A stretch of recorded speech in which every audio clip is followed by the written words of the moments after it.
ہوں تو ہم دیکھیں گے کہ ابتدائے انسانیت بھی فاطمہ ہے اور انتہائی انسانیت بھی فاطمہ،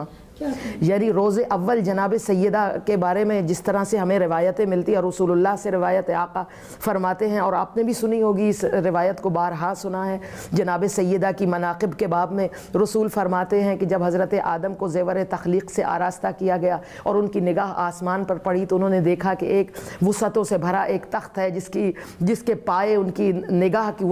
وسعت میں نہیں سماتے، جس پر ایک مجسم ملکہ حسن و جمال، ملکہ نور علی نور موجود ہے، جس کے کانوں میں آویزے ہیں جو دمک رہے ہیں، چہرے سر پہ ایسا تاج ہے جس کی روشنی نے، جس کے نور نے شہزادی ملکہ جمال کے جمال کو اپنے نوری حصار میں لے رکھا ہے۔ تو حضرت آدم کے استفسار پر خدا نے بتایا کہ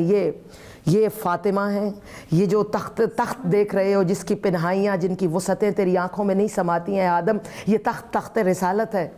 اور سر پر سجا تاج جس کی نورانی حجاب نے اس حجاب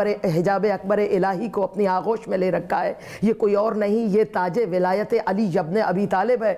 اور کانوں میں جو ہم رنگ ہم صفت آویزیں ہیں یہ حسنین ہیں۔ گویا یہاں پر آپ مزاج مشیت کو پہچانیے کہ اللہ آسمان پر جب آدم کو اور ملائکہ کو تعارف کروا رہا ہے تو یہاں پر بھی مجسم شکل میں جناب سیدہ ہیں،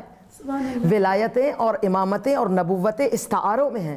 گویا یہ بتانا مقصود ہے کہ نور ولایت بھی یہی ہے اور نور امامت اور نور رسالت بھی یہی ہے، یعنی مرکز نور رسالت و امامت یہ مجسم شکل میں جناب سیدہ ہیں۔ اب آپ حدیث کسا کا تذکرہ میں ناظرین سے کہوں گی کہ جب آپ پڑھتے ہیں تو اس میں بھی وہی مزاج مشیت دہرایا جا رہا ہے کہ آسمان پر جس طرح مجسم شکل میں فاطمہ ہیں،